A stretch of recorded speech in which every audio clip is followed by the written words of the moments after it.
టుడేకి స్వాగతం. 2019 ఎన్నికలకు ముందు మా సర్వే విభాగం, మా అధ్యాపకుల సర్వే విభాగం 130 నుంచి 135 స్థానాలు వైఎస్ఆర్సీపీ గెలుచుకోబోతుందని చెప్తే చాలా మంది అది ఏకపక్షంగా చేసినటువంటి సర్వే. అంటే ఇక 135 స్థానాలు వీళ్ళకి వస్తే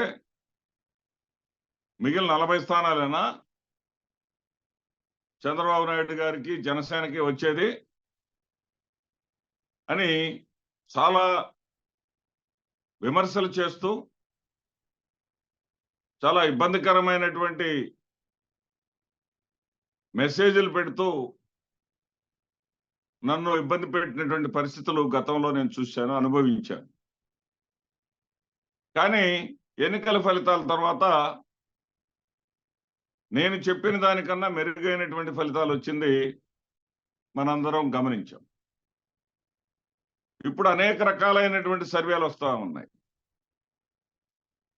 జాతీయ స్థాయి సర్వేలలో ఒక్క ఇండియా టుడే సీ ఓటర్ తప్ప మిగిలిన ప్రతి ఒక్క సర్వే కూడా వైఎస్ఆర్సీపీకి క్లియర్ ఎడ్జ్ ఉందని,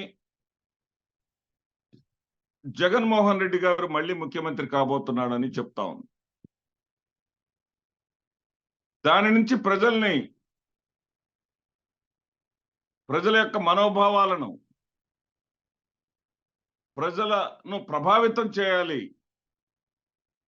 ఈ జాతీయ స్థాయి సర్వేల ప్రభావానికి ప్రజలు లోను కాకూడదు అనే ఉద్దేశంతో పుంఖానుపుంఖాలుగా అనేక సంస్థలు పుట్టుకొస్తా ఉన్నాయి.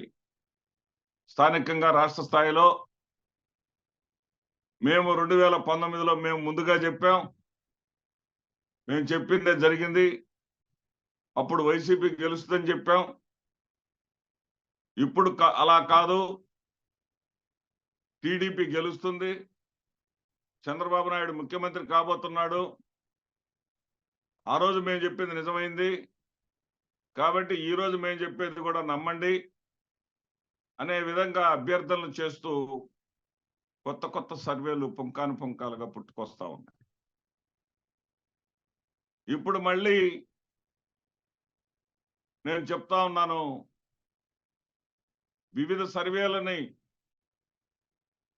బేరీజు వేసుకొని రాష్ట్ర వ్యాప్తంగా, దేశవ్యాప్తంగా, జాతీయ స్థాయిలో అందరూ ఇచ్చినటువంటి సమీక్షలను, సమాచారాన్ని క్రోడీకరించి నేను చెప్తున్నటువంటి వివరం ఏంటంటే, వైఎస్ఆర్సీపీకి కనీసం 109 నుంచి 122 వరకు స్థానాలు రాబోతున్నాయి. జగన్మోహన్ రెడ్డి గారు మరలా ముఖ్యమంత్రి కాబోతా ఉన్నారు. అదేంటి భిన్నాభిప్రాయాలు ఉన్నాయి కదా, సంక్షేమం చేస్తే చేసి ఉండొచ్చు, సంక్షేమం ఒకటే సరిపోదు కదా, అభివృద్ధి లేదని విపక్షాలు అదేవిధంగా మీడియా గగ్గోలు పెడతా ఉంది కదా, మరి అభివృద్ధి లేదు, భవిష్యత్ తరాలు దెబ్బతిన్నాయి కేవలం సంక్షేమం చేసుకుంటా పోతే అనే అభిప్రాయాన్ని కూడా ప్రజలు నమ్ముతున్నారు కదా. జగన్మోహన్ రెడ్డి ఎలా గెలుస్తాడు, చంద్రబాబు నాయుడే గెలుస్తాడు అని వాదించేటటువంటి వాళ్లకు నేను ఇచ్చేటటువంటి వివరణ ఒకసారి వినండి.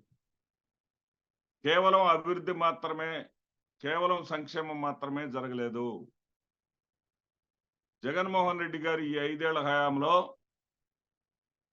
అభివృద్ధి అనేది చాలా వేగంగా చంద్రబాబు హయాం కన్నా చాలా ఎక్కువగా జరిగింది. ఉదాహరణకి చంద్రబాబు నాయుడు హయాంలో 214 పరిశ్రమలు వచ్చినాయి, పెద్ద స్థాయి పరిశ్రమలు 214 వచ్చినాయి. ఆ 214 పరిశ్రమల మౌఖిక విలువ కోట్ల రూపాయల్లో 59,000 కోట్లు. వాటి ద్వారా వచ్చినటువంటి ఉద్యోగాలు 71,000 మందికి ఉద్యోగ అవకాశాలు కలిగినాయి. కానీ జగన్మోహన్ రెడ్డి గారి హయాంలో ఇప్పుడొచ్చినటువంటి పరిశ్రమల సంఖ్య కేవలం 134 మాత్రమే. 214 కన్నా తక్కువ సంఖ్య ఇది. కానీ ఈ పరిశ్రమల యొక్క స్థాయి పెచ్చు, ఈ పరిశ్రమల ద్వారా వచ్చినటువంటి పెట్టుబడులు పెచ్చు. అప్పుడు 71,000 59,000 పెట్టుబడులు అప్పుడొస్తే, ఇప్పుడు వీటి ద్వారా వచ్చినటువంటి పెట్టుబడులు 84,000. అప్పుడు 71,000 మందికి ఉద్యోగాలు వస్తే, ఇప్పుడు ఇచ్చినటువంటి ఉద్యోగాల సంఖ్య, సృష్టించబడినటువంటి ఉద్యోగాల సంఖ్య 92,000. అంతేకాకుండా ప్రభుత్వ పరంగా కూడా జగన్మోహన్ రెడ్డి గారు వచ్చిన తర్వాత ప్రభుత్వ ఉద్యోగుల సంఖ్య చంద్రబాబు హయాంలో ఉండేటటువంటి 3,97,000 ఉద్యోగాలు కాస్త ఈ రోజున 6,14,000కి చేరాయి. ఇది ఎవరు కాదనలేనటువంటి సత్యం. అదేవిధంగా అప్పట్లో క్యాంపస్ సెలక్షన్స్ 34,000 మాత్రమే క్యాంపస్ సెలక్షన్స్ ద్వారా ఉద్యోగాలు పొందినటువంటి విద్యార్థులుంటే, ఈ రోజున 1,27,000 మందికి ఉద్యోగాలు రావటం జరిగింది. అదేవిధంగా చంద్రబాబు నాయుడు గారు మెగా డిఎస్సి పెట్టారు. వీళ్ళు పెట్టలేకపోయారు. కేవలం 6,100 ఉద్యోగాలని అంటారు. కానీ చంద్రబాబు నాయుడు 2008లో, 2018లో, 1998లో టెస్ట్ పెట్టి ఉద్యోగాలు ఇవ్వలేనటువంటి అభ్యర్థులందరినీ కూడా ఉద్యోగాల్లోకి తీసుకొని 13,272 మందికి ఉద్యోగాలు ఇచ్చింది కాకుండా 6,100 ఉద్యోగాలు వీళ్ళు ప్రకటించడం జరిగింది. అదేవిధంగా ఇచ్చాపురం నుంచి తడ వరకు ఈ కమర్షియల్ కారిడార్ను తీర ప్రాంతం వెంట పోర్టులతోటి, షిప్పింగ్ యార్డులతోటి మెయింటైన్ చేసుకుంటా పోతా ఉన్నాం. చకచకా పనులు చేసుకుంటా పోతా ఉన్నాం. ఒక తెలుగు ప్రజల కలగా మారినటువంటి బందరు పోర్టు నిర్మాణ పనులు శరవేగంగా సాగిపోతా ఉన్నాయి. త్వరలో లంగర్ వేయబోతా ఉన్నా. ఈ రకంగా చెప్పుకుంటా పోతే అభివృద్ధి అనేది బ్రహ్మాండంగా జరిగింది.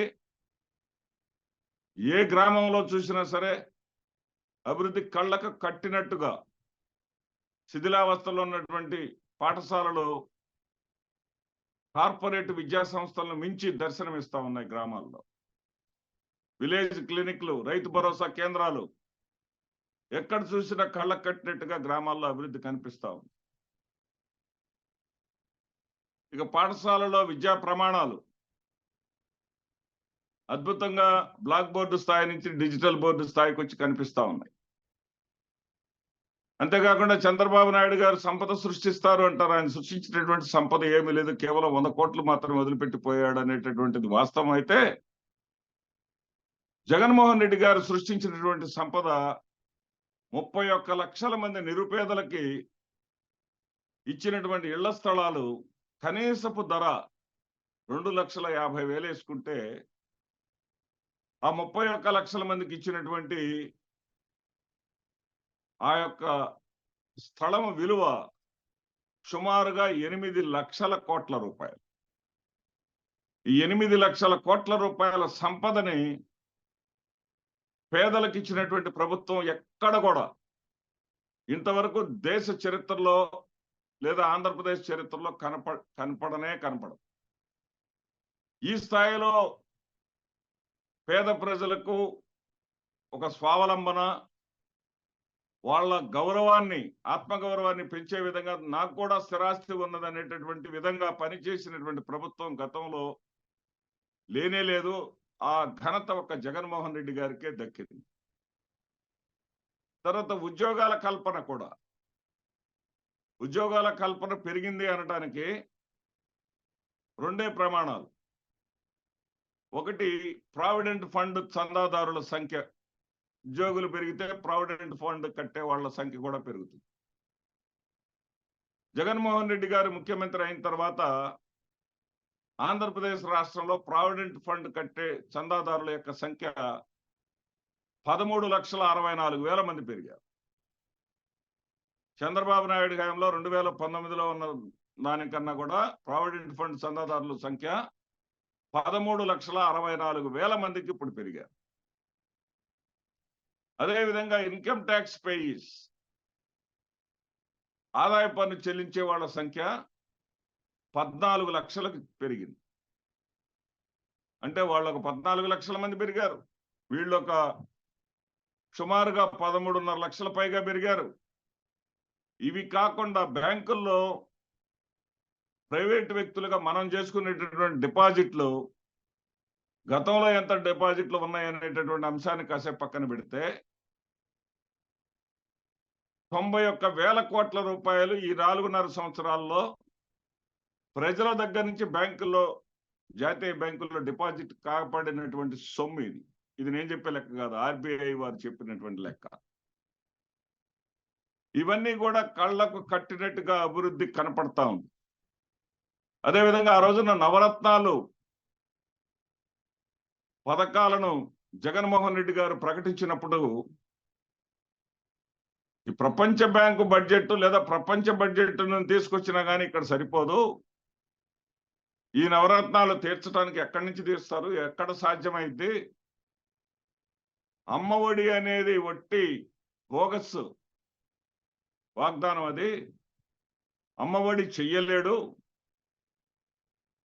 అదేవిధంగా సచివాలయ వ్యవస్థ అనేది అంతమందిని తీసుకొని అంతమందికి ఉద్యోగాలు ఇవ్వటం అనేది జరిగే పనే కాదు, అసలు ఈ ప్రభుత్వం ఒక 3 నెలలకే పరారైపోతుంది, సంపద ఎక్కడుంది అని చెప్పినటువంటి వాళ్ళని నోళ్లు మూయిస్తూ ఎక్కడ ఏ ఒక్క సంక్షేమ పథకం కూడా ఆగకుండా సచివాలయ వ్యవస్థలో ఒకే రోజున 1,34,000 మందికి ఉద్యోగ అవకాశాలు కల్పించడమే కాకుండా నవరత్నాల్లో ఏ ఒక్క పథకాన్ని కూడా విస్మరించకుండా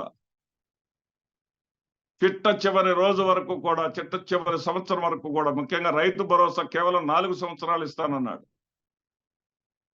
4 సంవత్సరాలు కాకుండా 5 సంవత్సరాలు ఇచ్చాడు. ఎన్నికల వాగ్దానంలో 4 ఏళ్లే ఇస్తానన్నాడు, అది కూడా 12,500 ఇస్తానన్నాడు. కానీ 13,500 చొప్పున 4 ఏళ్లకు బదులుగా 5 ఏళ్ళు ఇచ్చాడు. ఆ రకంగా చంద్రబాబు నాయుడు గారు గతంలో ఏం చేశాడు, 5 నెలలకు, ఎన్నికలకు 5 నెలల ముందు అన్నా క్యాంటీను, 3 నెలల ముందు అరకొరగా నిరుద్యోగ భృతి, 2 నెలల ముందు పసుపు కుంకుమ, ఇలా చేయలా జగన్మోహన్ రెడ్డి గారు. జగన్మోహన్ రెడ్డి గారు డే 1 నుంచి చేసుకుంటా వస్తా ఉన్నాడు. ఇక విపక్షాలు చేసేటటువంటి ఒకే ఒక్క ఆరోపణ ఏంటంటే సిపిఎస్ రద్దు చేస్తానన్నాడు, చెయ్యలేదు. మద్యపాన నిషేధం చేస్తానన్నాడు, సంపూర్ణ మద్యపాన నిషేధం చేస్తానన్నాడు, చెయ్యలేదు. ఈ 2 విమర్శలని వాళ్ళు చేస్తూ ఉంటారు. కానీ ఈ 2 అంశాలను సిపిఎస్ మేము రద్దు చేస్తాము, మేము వస్తే అధికారంలోకి వస్తే రద్దు చేస్తామని ఇటు పవన్ కళ్యాణ్ కానీ, చంద్రబాబు నాయుడు కానీ, లేకపోతే కొత్తగా కూటమిలో కలిసినటువంటి భారతీయ జనతా పార్టీ కానీ చెప్పే పరిస్థితుల్లో లేరు, చెప్పలేరు. మేము సిపిఎస్ రద్దు చేస్తాం, ఓపీఎస్ ఓల్డ్ పెన్షన్ స్కీమ్ తీసుకొస్తామని చెప్తారా, చెప్పలేరు. జగన్మోహన్ రెడ్డి గారిని విమర్శించేవాళ్ళు, జగన్మోహన్ రెడ్డి గారు చేస్తానని చేయలేదు అనేవాళ్ళు మేము వస్తే చేస్తామని చెప్పాలి కదా, చెప్పలేరు. అదేవిధంగా మద్యపాన నిషేధం, బెల్ట్ షాపులు తీసేశాడు, 33% షాపులను రద్దు చేశాడు. 100 షాపులుంటే వాటి స్థానంలో ఇప్పుడు 66 షాపులు మాత్రమే ఉన్నాయి ఆంధ్రప్రదేశ్ రాష్ట్రంలో. షాపుల సంఖ్య తగ్గించాడు, వాడకం తగ్గింది, రేట్లు మాత్రమే పెరిగాయి తప్ప. సరే, ఈ మద్యపాన నిషేధం సంపూర్ణంగా చేయలేదు కదా అంటున్నారు విపక్షాలు. కానీ మేము వస్తే అధికారంలోకి వస్తే సంపూర్ణ మద్యపాన నిషేధం చేస్తామని చెప్తారా, చెప్పరు. నాణ్యమైన మద్యాన్ని ఇస్తాము, నాణ్యమైన మద్యాన్ని తక్కువ ధరలకే ఇస్తాము. లివర్ల పాడైతే ఆ లివర్ల పరిరక్షణ కోసం కూడా వేరే పథకాన్ని ఇస్తాము. తాగి ఒకవేళ మీ భర్తలు చనిపోతే మీ భర్తలకి చనిపోయిన తర్వాత మీకు వితంత పెన్షన్లు కూడా ఇస్తాము అనేటటువంటి మాటలు చెప్తున్నారు తప్ప మద్యపాన నిషేధం చేస్తామని మాత్రం చెప్పట్లేదు. అంటే తర్వాత నేను చెప్పేది అంటే జగన్మోహన్ రెడ్డి గారు చేయలేకపోయినటువంటి 2 పనులు, సంపూర్ణంగా చేయలేకపోయినటువంటి 2 పనులు మేము చేస్తామనేటువంటి స్థితిలో మాత్రం విపక్షాలు లేవు. కాబట్టి చెప్పింది చేయగలిగే వ్యక్తి ఎవరో అనేది రాష్ట్ర ప్రజలు, ఆంధ్రప్రదేశ్ రాష్ట్ర ప్రజలకు బాగా అర్థమైపోయింది. ఇంకా ఇప్పుడు వాళ్ళకి అర్థమైనటువంటి విషయం ఏంటంటే ఇంత డబ్బుని 2,70,000 కోట్ల రూపాయల డబ్బుని ప్రజలకు నేరుగా మధ్యధరాలు లేకుండా, దళారులు లేకుండా, జన్మభూమి కమిటీ లేకుండా, ఒకడిని దేహి అని అడుక్కునే పని లేకుండా ఇంటికే తీసుకొచ్చి ఇచ్చాడు కదా జగన్మోహన్ రెడ్డి గారు. ఈ డబ్బంతా ఏమి చేశారు గత పాలకులు అనేటటువంటి ప్రశ్న ప్రజల్లో మొదలైంది. ఈ కారణాల రీత్యా జగన్మోహన్ రెడ్డి గారి ప్రభుత్వం 109 నుంచి 122 స్థానాలు గెలుచుకోబోతుంది. తర్వాత రాబోయేటటువంటి వీడియోలో సవివరంగా ఏ కాన్స్టిట్యున్సీ గెలవబోతుందనే విషయాన్ని కూడా మనం చర్చించుకుందాం. నమస్తే.